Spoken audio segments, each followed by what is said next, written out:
People complicate their lives so for nothing, for an illusory identity. And then what is left then is things are as they are at this moment. People do what they do at this moment.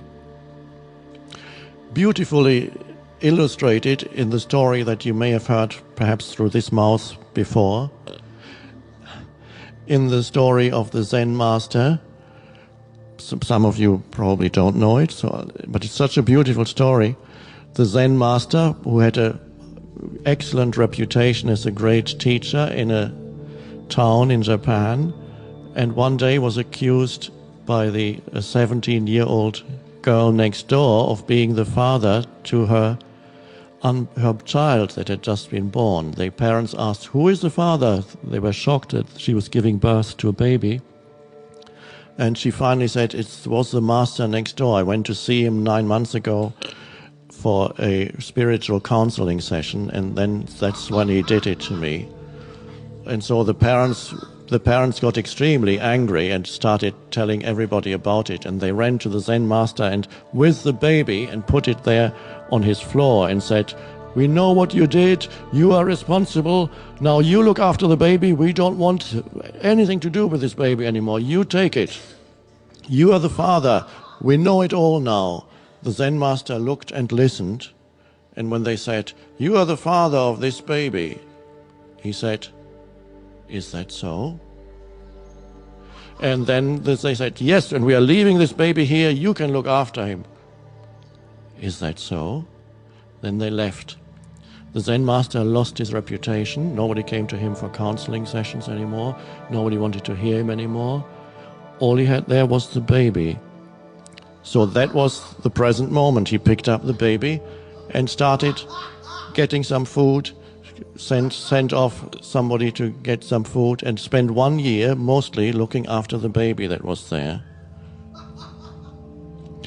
A year later, the girl was a little bit more mature and suddenly confessed to her parents that the Zen master was actually not the father. It was the son of the butcher next door was the father. So, oh my God, they ran to the Zen master and said, "Please forgive us. That is all a big mistake. We've just realized that you are not the father." The Zen master looked and said, "Is that so?" And they said, "Oh, can we have the baby back now, please? We now want the baby. We'll look after it. So we want the baby back." "Is that so? Okay."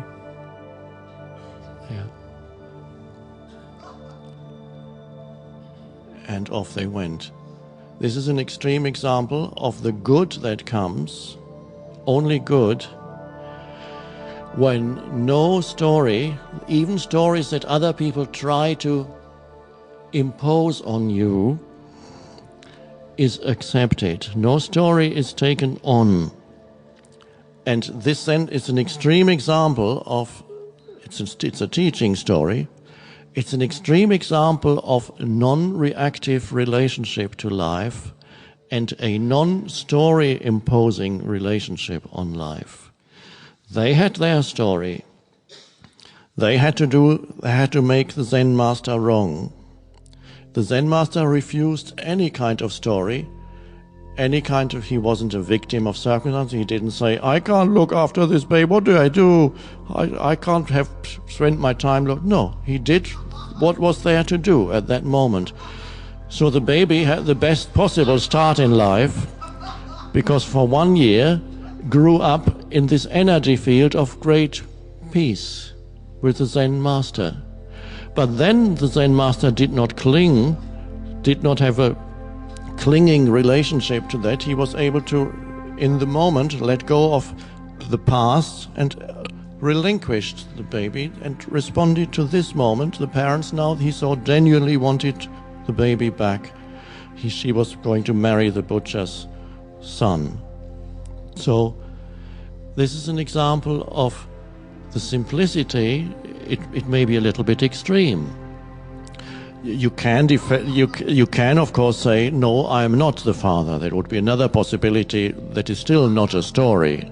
No, I'm not the father, but if that is what you believe, I cannot help it. Again, you're not buying into the story. But if you had your own, then you have a story to counteract their story, and so on and so on. The stuff out of which drama is made. So look at your life and see, are you facing situations as they are? Or are you imposing and mixing up something here? Stories on the simplicity that is always there in this moment. So it's good to know that, because the mind will always try to manufacture stories. And the biggest one, of course, the most intriguing story, is the story of me and my life. That's so interesting.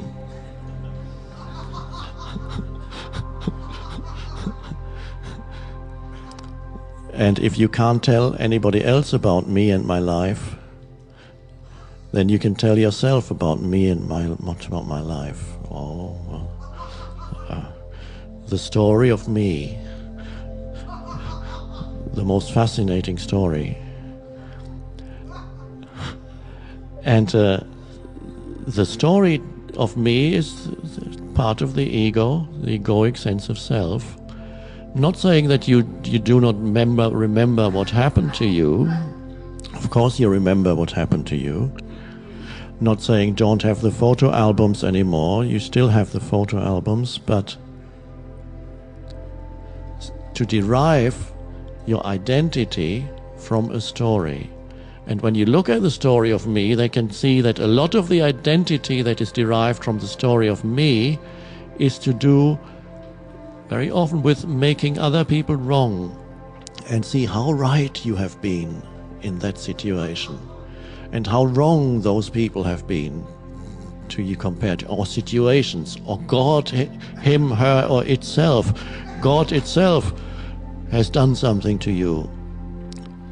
And so attached to the story are certain emotions, resentments. The story is enormously energized by resentments and anger, sadness. They did to me, all kinds of things. Can you look through the story and die to the story? Not lose your memory, but die to the story as a self-reference, as giving you your sense of self. So where does your sense of self come from then, if you let go of that, if you die to that and see that's not who you are, and you die to the unconsciousness of manufacturing further stories? Even complaining, let's go back to the example of the cold soup. Complaining about the cold soup is another story. The moment you complain about it, I'm not saying heat it up please, that's not complaining, but the inner complaining or the outer verbal complaining, which implies making something or someone wrong, that's the story. So drama, unconscious people are waiting just for the next thing out of which they can manufacture drama. The egoic identity, in conjunction with the pain body, is just looking out for the next thing out of which to manufacture their next dramatic episode. Now, the kind of dramas that people are drawn into vary a little. Some people have the victim drama, somebody's always doing it to me. Other people have other kinds of drama, they get very angry with situations and people. Others may get very sad, poor me, well, that's the victim. I can't remember what else there are quite a few.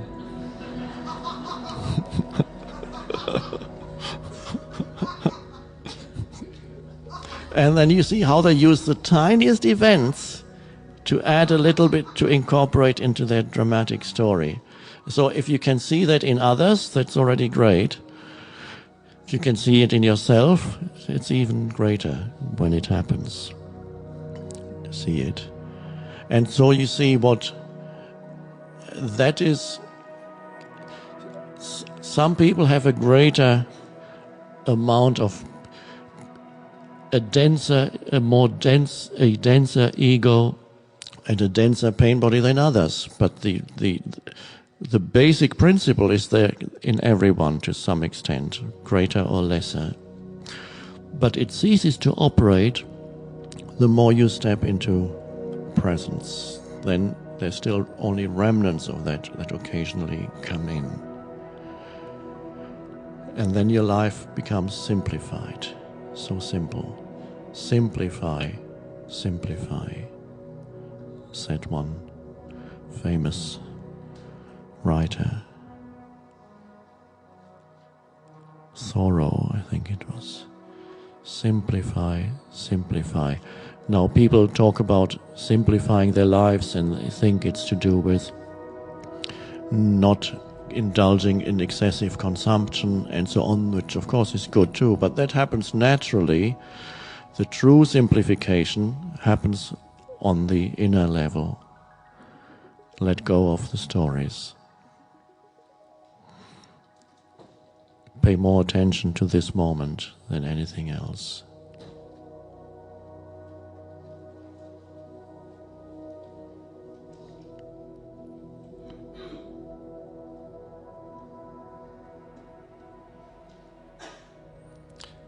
This is the day that we spend in silence, the day that we spend listening, always just this moment.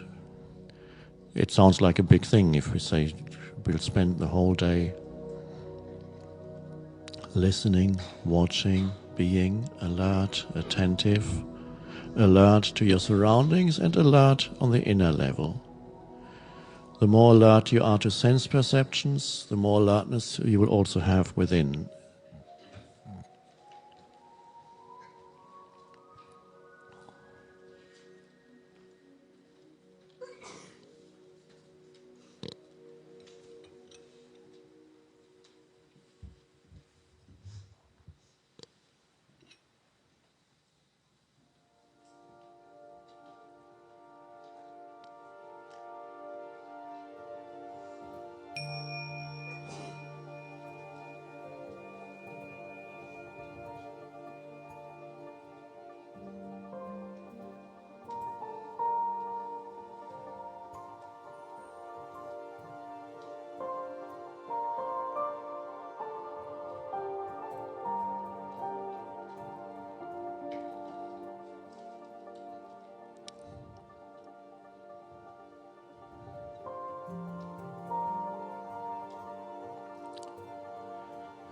Stay for a little while with the empty chair.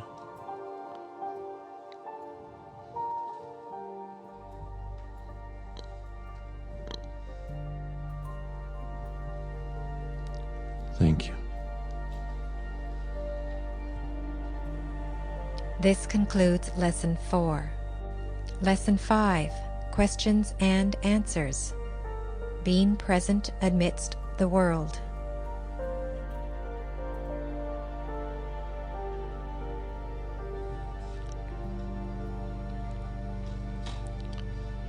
I've never had so many questions at a retreat.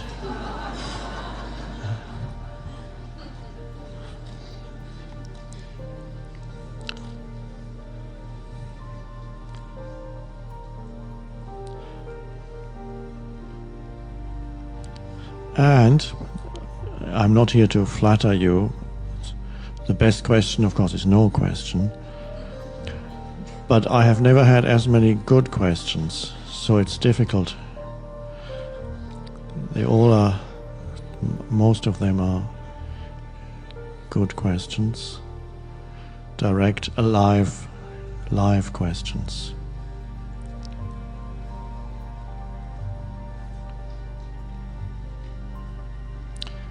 I've never thrown away any questions yet.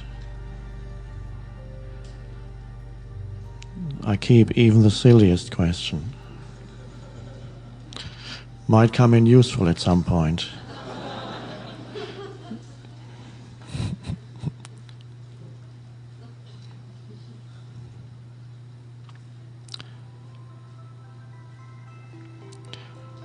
I will dip my hand in the basket in a second. One question that came 3 or 4 times. There are a few recurring questions. Can we sit with you in silence for a while?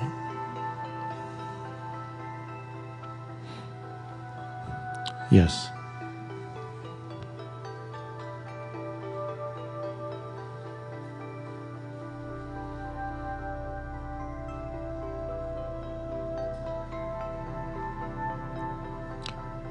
When you're just listening, there's stillness inside you. No commentary.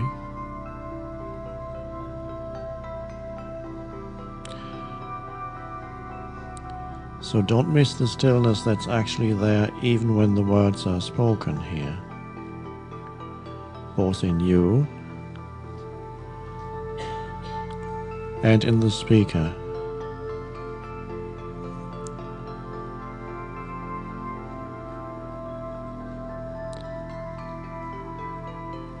There's no thinking in between sentences or words.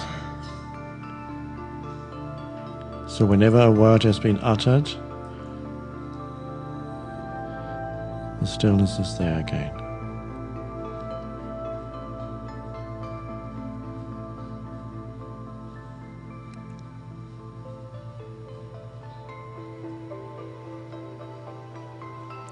Who is speaking?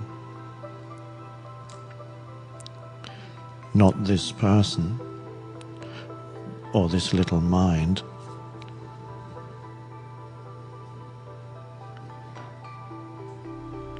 Stillness is speaking. It's not personal, not my stillness or your stillness.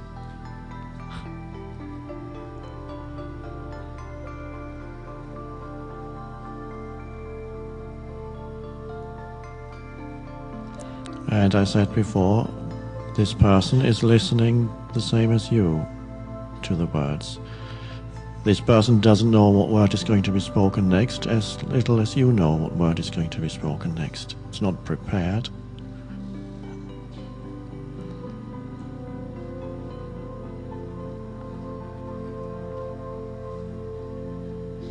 To trust in life enough for this to happen.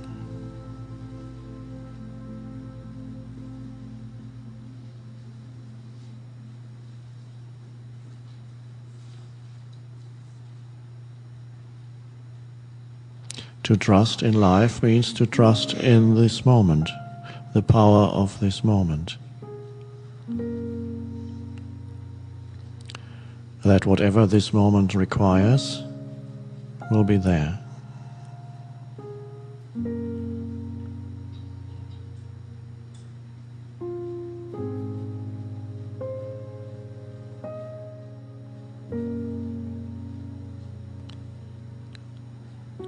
There were also 2 or 3 questions by people to whom the stillness is yet only a mental concept. And so they ask, it's great to hear about it, but I've never experienced the stopping of my mind. My mind is continuously noisy, compulsive. It continuously worries and thinks. So what can you tell me, they ask.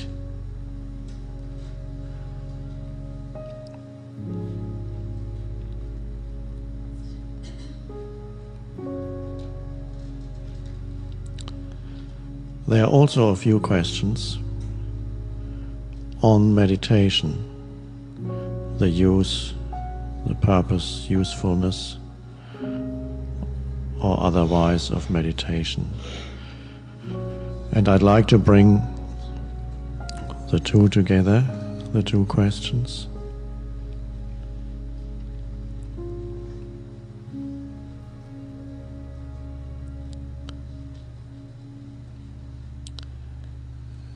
Especially if the mind is incessantly active, even here, as you sit here.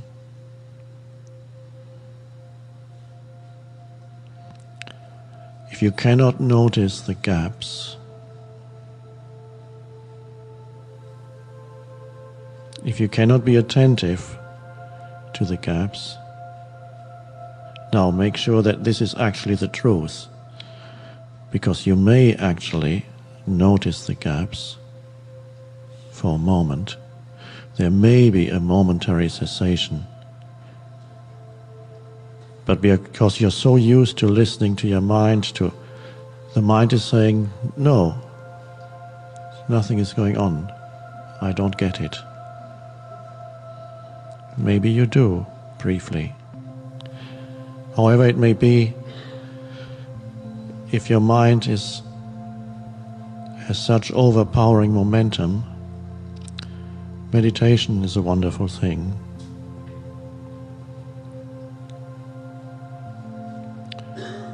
There is a meditation, there are different methods. One could say, of course, that being in the body is a kind of meditation. Feeling the inner body, directing attention into the inner body is a kind of meditation. The way it's presented here is in a non-formal, formalized way. I just feel that. And it may be that people whose mind is extremely, extremely active may need a somewhat more formal approach to being in the body. And so there's a beautiful meditation technique, vipassana, that directs your attention slowly and gradually into the body.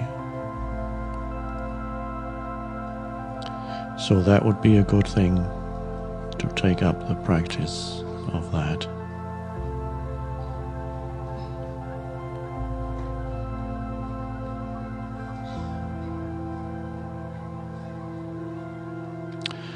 There are also mantras. If used rightly, they should stop the mind and replace all the various mental activities with just that, the mantra. And eventually, of course, the mantra needs to come to an end, and then the stillness is there.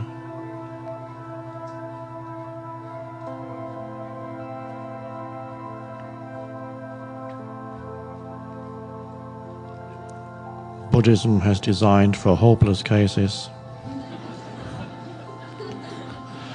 the counting meditation.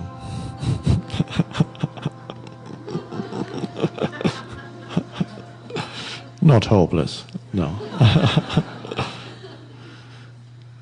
Where you count mentally from 1 to 10 and 10 to 1, or I think maybe you start at 100, I don't remember. But you count backwards and forwards and backwards and forwards, and then that gives your mind something to do, but at least it becomes more focused. And once the chaos of the mind has become a more focused kind of noise, it's easier eventually to drop it. Once the chaotic noise has become focused noise, you can more easily drop once the noise has become focused, then you could drop the chaos. It's hard to drop the chaos, except in great suffering.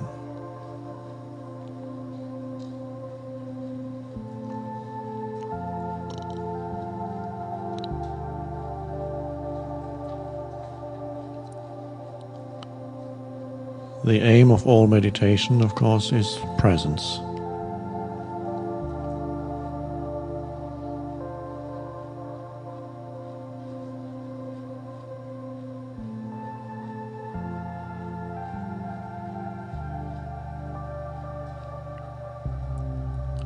eventually any technique needs to be let go of.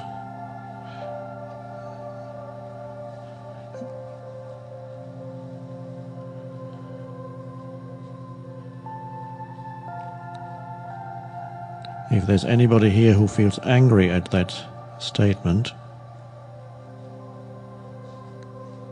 it's a good sign that it's time to let go.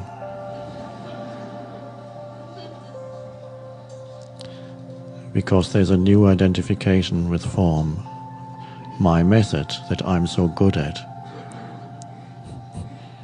that I've spent 20 years getting better at.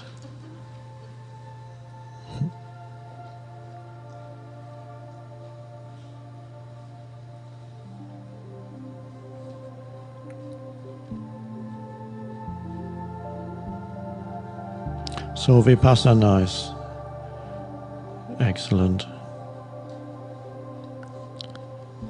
They claim, and it may well be true, whether they have some sutras to prove it, but who knows how old they are, but it may well be true that Vipassana is one of the original meditations taught by the Buddha. But it seems that the Buddha also taught another meditation that is breath awareness. And that can be practiced not just as a meditation, that when you sit in a particular way, but to be aware of your breathing is related already to being in the body, because the breath flows into the body. To notice your breath, to feel your in and out breath, is helpful. It does bring you into the now.